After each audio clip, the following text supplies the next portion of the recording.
Olá, meus irmãos, a paz do Senhor, tudo bem? Como vocês estão? Espero que vocês estejam bem. Esse é o segundo vídeo da série sobre religiosidade, para você que está acompanhando.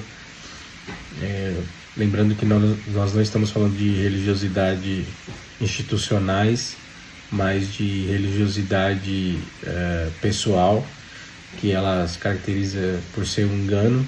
Muitos de nós somos religiosos sem perceber, mas como que nos tornamos, né? Assim, certamente porque consumimos enganos, distorções sem saber, e isso acaba alterando a natureza e a qualidade da nossa fé. E muitas dessas coisas que nós nos alimentamos é vendida como princípios.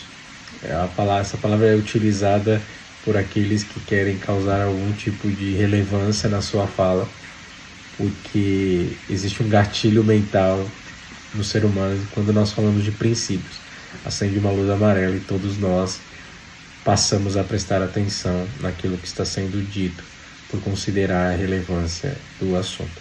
E de fato, os princípios permeiam várias áreas da nossa vida, ideais, crenças, caráter, e de fato é o importante.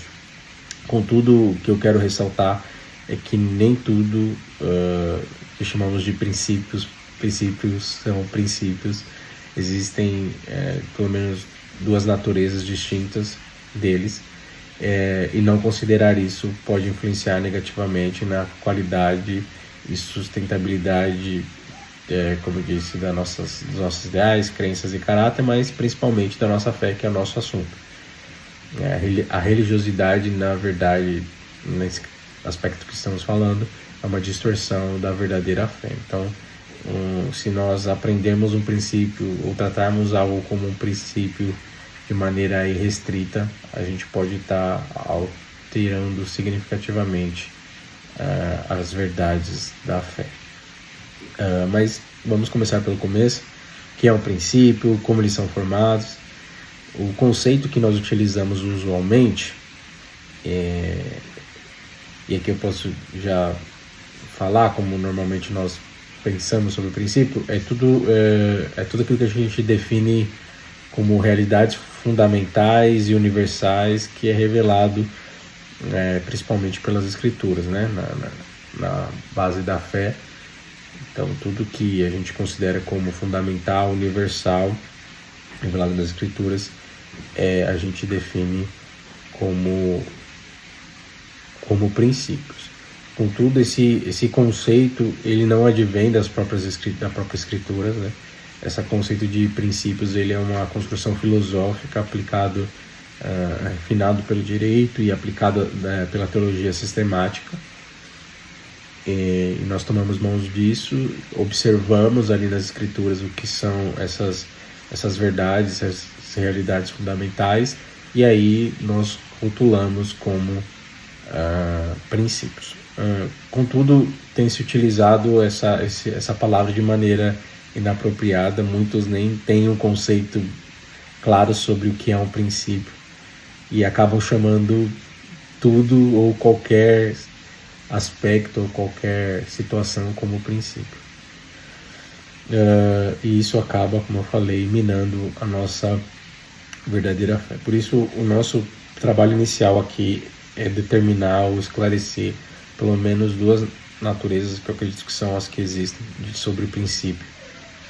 Duas naturezas de princípios que existem, que nós precisamos definir, que nós precisamos determinar, para que a gente consiga identificar como devemos tratar aquilo que nós chamamos de princípio. E nós temos o primeiro, que a gente pode chamar de verdades eternas, ou princípios eternos, que são verdades absolutas, estruturais, universais e eternas. E também temos princípios elementares, né?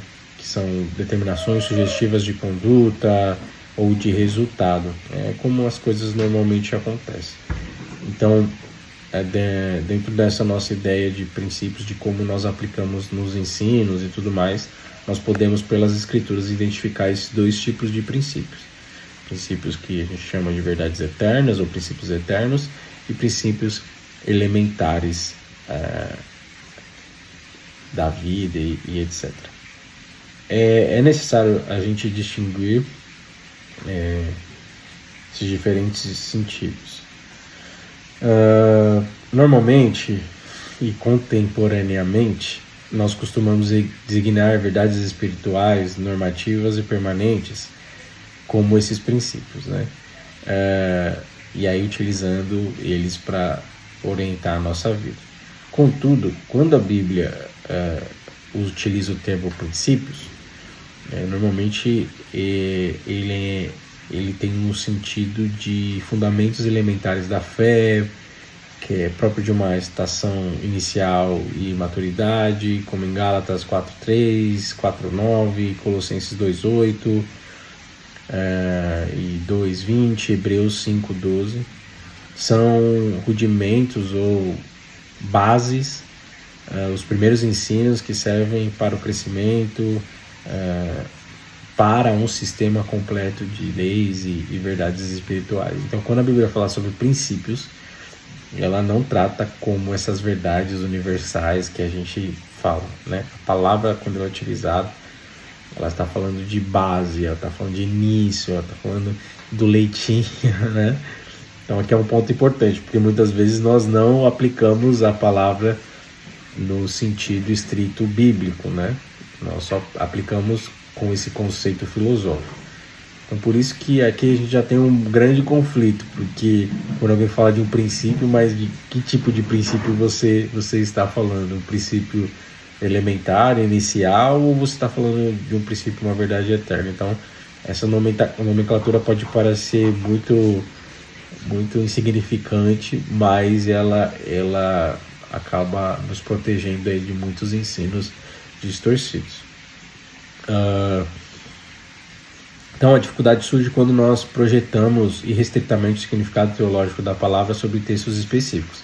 Muitas vezes temos por princípios um conjunto de leis espirituais e universais estruturadas em lógica automática de causa e efeito, quando na realidade o termo aponta para ensinamentos básicos que devem conduzir o crente à maturidade. Então a gente está tratando como princípios eternos aquilo que a Bíblia está tratando como coisa elementar, como algo, um leitinho. E isso é muito engraçado, porque às vezes os pregadores falam: esses são os princípios de Deus, os princípios da vida, das Escrituras. E a Bíblia às vezes trata aquilo como algo elementar, né? O pregador ou o ensinador trata como algo profundo, mas a Bíblia fala: vocês deveriam saber isso de cor já, né? Enfim. Então, às vezes a gente utiliza o termo para impressionar e, na verdade, se você for a fundo, vai ver que é só o básico, é o mínimo que você deveria saber. Mas o fato de isso acontecer, né, de as escrituras tratar a palavra específica, estrito senso, como algo elementar, não significa que não existam nela, né, na palavra, verdades universais permanentes, que aqui a gente vai chamar de verdades eternas ou princípios eternos. Então ela traz realidades imutáveis acerca de Deus, da salvação, da vida cristã, mas o nosso ponto é que o que eu quero trazer para os irmãos é que nem sempre o uso da palavra princípio se refere a essas verdades, né?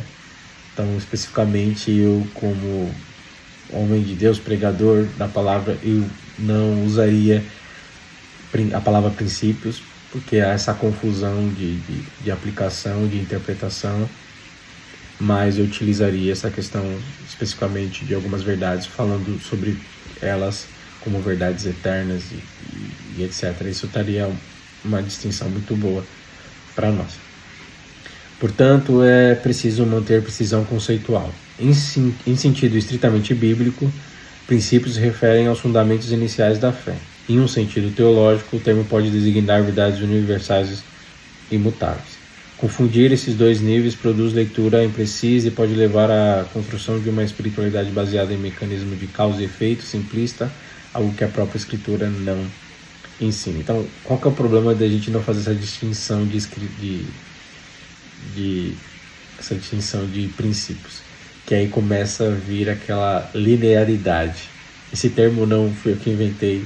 Tem um livro chamado Chega de Regras, de Larry Crabb, e ele fala sobre essa linearidade, que A é B, se você fizer C é D, e algo que as escrituras não traz dessa forma inflexível, né?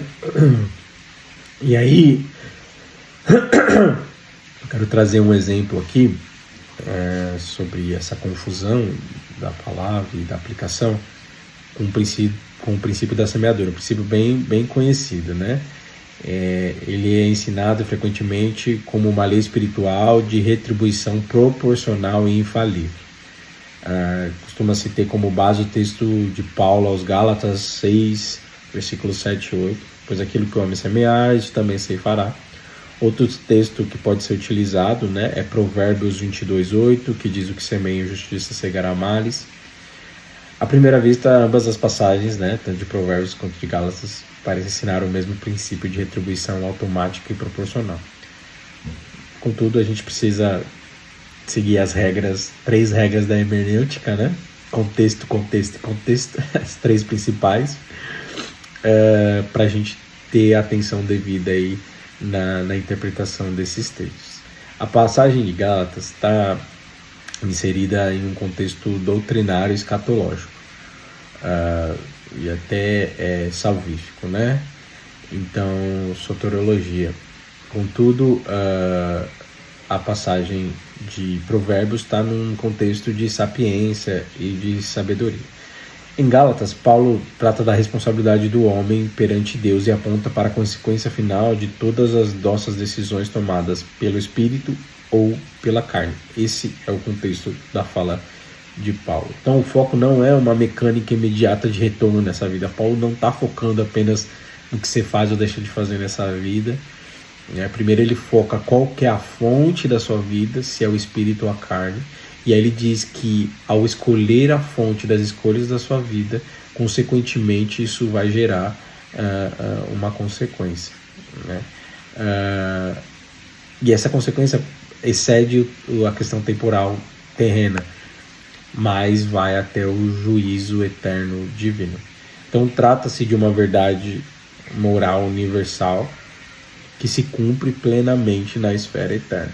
Então, que é um ponto importante. Pode ser que alguém passe a vida fazendo coisas erradas e plante coisas ruins e passe nessa vida ileso. Mas o que Paulo está demonstrando ali é que se não colheu aqui na terra, colherá juízo eternamente. Já o texto de Provérbios pertence à literatura sapiencial. Os provérbios não são promessas absolutas ou garantias matemáticas de resultado, mas descrições inspiradas dos padrões ordinários da vida sob a providência de Deus como orientação para o crente obter uma vida santa. Então, Provérbios não é um livrinho, meu irmão, de mandinga que você faz. Ele é uma orientação, algo para nos direcionar e nos ajudar a ter uma vida santa. Ele expressa, né, tendências reais da experiência humana, observado debaixo do sol, né, tudo que acontece na Terra. Tudo que acontece na dinâmica existencial humana. E aí aqui a gente vê essa diferença brutal, né, entre Provérbios e Gálatas. Gálatas excede a questão temporal terrena e Provérbios parece estar ali limitada ao tempo presente. E por que há essa distinção, né? Essa distinção acontece quando nós lemos Eclesiastes e Provérbios de maneira complementar. Muitos do que eu vejo falar sobre Provérbios, logo que eu ouço sua fala, me parece que a pessoa nunca leu Eclesiastes. E é de suma importância, meus irmãos, que você leia Provérbios casado com Eclesiastes. É um grande erro, e um erro de muitas pessoas lerem apenas Provérbios todos os dias e esquecerem de Eclesiastes. Mas quando você faz a leitura, você vai ver, por exemplo, lá no capítulo 11, no capítulo 9, versículo 11 de Eclesiastes, que existe algo chamado acaso, né? O escritor fala sobre o acaso, ele introduz esse elemento da contingência, que o tempo e o acaso pode sobreviver sobre todos, mostrando que na presente era, né, nem sempre a relação entre causa e efeito se manifesta de maneira previsível e proporcional. Isso acaba impedindo a leitura de provérbios, né, acaba impedindo a você tornar absoluto e mecânico os padrões descritos em provérbios.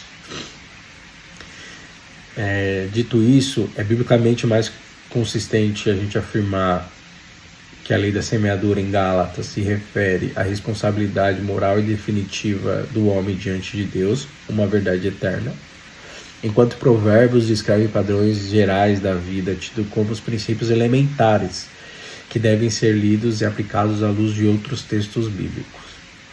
Não levar isso em consideração pode nos levar à construção de uma espiritualidade baseada em automatismo, como se toda ação produzisse necessariamente um retorno imediato e proporcional nesta vida. Algo que a Bíblia não afirma. A Bíblia, meus irmãos, ela é atemporal em todos os seus aspectos. Então ela não está distrita a esse tempo, né? É isso que eu quero dizer. A Bíblia, ela não fala só apenas do que acontece ou deixa de acontecer nessa vida. Ela dá vazão para nos mostrar que pode ser que nessa vida algumas coisas não aconteçam, outras aconteçam, só que na vida eterna, no juízo eterno, tudo será esclarecido, tudo será demonstrado e tudo será posto em juízo por Deus. Um exemplo, né, sobre isso também é que as escrituras afirmam que os ímpios, eles no primeiro momento ou nessa vida, podem não colher na terra pelos males que praticam, né? Asaf ficou indignado com isso lá em Salmos. Então eles podem escapar de alguma penalidade aqui, mas do juízo eterno descrito em Gálatas eles não podem o fazer, conforme indica, né, o próprio texto lá de Gálatas que diz que os que semeiam na carne colherão destruição. Olha o termo que Paulo estabelece, ele está falando de juízo, ele não está falando simplesmente que plantar mal vai ficar de castigo aqui na terra, não. Ele está falando que lá na eternidade é certa a condenação. Ao passo que também o inverso é verdadeiro, um justo pode sofrer algo aqui na terra que não merecia, né? Isso está lá em Eclesiastes 8:14, que diz: há ainda outra futilidade na terra, justos que recebem o que ímpios merecem e ímpios que recebem o que os justos merecem. Isso também eu acho um absurdo. Esse texto aqui, ele mata toda essa linearidade que muitos aplicam no livro de Provérbios. Nesse sentido, não podemos confundir verdades eternas, princípios eternos revelados nas Escrituras com os princípios elementares, sob o risco de sermos injustos e corrigidos por Deus por falarmos de coisas sem o verdadeiro conhecimento de causa, como lá descrito em Jó 38:2, né? Deus fala para os amigos dele que vocês falaram de coisas que vocês não sabiam. Então, se você ler, o livro de Jó é muito elucidativo para o que nós estamos conversando aqui. Se você ler isoladamente os conselhos e as palavras dos amigos de Jó, eles aplicam ali provérbios com muita exatidão, assim, né? Tem muitos paralelos, só que existe um elemento espiritual invisível aos homens que eles não podiam considerar, por isso as palavras que eles professaram sem esse conhecimento pleno, sem essa questão de observar ou de conhecer a soberania de Deus, acabaram os tornando injustos, né? E falando de coisas que o próprio Deus diz que eles não sabiam. Então isso nos alerta também para nós pararmos de ficar tentando rotular a vida dos outros, e porque fez isso, porque aquilo pode acontecer, como também não pode, e nós não temos o conhecimento suficiente para sabermos, porque muitos de nós somos como os amigos de Jó, julgamos por aquilo que vemos, mas existem muitos elementos na vida tanto o acaso, as coisas que sobrevêm sobre todos, descrito em Provérbios, como a soberania de Deus no caso de Jó, que os amigos, por mais sábios que eram, né, e lhe pareciam, porque se você lê, mais uma vez, se você lê isoladamente as falas dos amigos de Jó, vocês vão achar incríveis as falas deles, sábias, mas eles ignoraram, não conheciam a soberania de Deus. Então, quando a gente olha para isso, faz essa distinção, a gente para de colocar esse peso sobre algumas pessoas e até sobre nós mesmos, né? Por que meu casamento tá ruim? Pode ser sua culpa, como não pode, meus irmãos? Por que aconteceu tal coisa? Pode ser sua culpa, ou não pode. Então, por isso que nem tudo a gente precisa tratar a ferro e fogo, precisa ver a verdadeira sabedoria, ela discerne todas as coisas, ela não fica distrita às coisas materiais. Ela sabe que há uma soberania de Deus, sabe que há a permissão de Deus, enfim. Então, esse discernimento acerca dos princípios nos livrará de uma vida religiosa. Saber que princípios eternos são aqueles atrelados à pessoa de Deus e reconhecer que Ele tem a intenção de replicá-los em seus filhos, não como uma tentativa de maquiar os desajustes causados pela natureza pecaminosa do homem, mas como um ato de amor paterno e santo, nos libertará da escravidão da lei vivida e pregada pelos religiosos. Então, esse é um pouco sobre o assunto.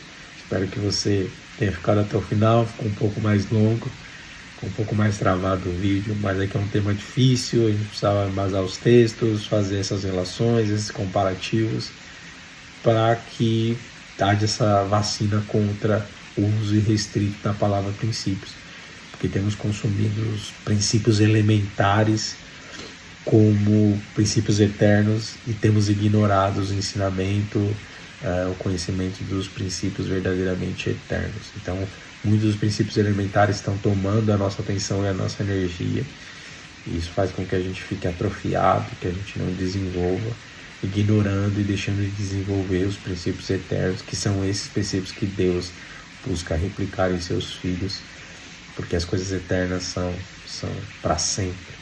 Amém? Fique com esse vídeo, com essa palavra, e Deus abençoe. E no próximo nós falaremos sobre o último assunto aí. É um resumo, mas fique à vontade para comentar e conversar. Deus abençoe.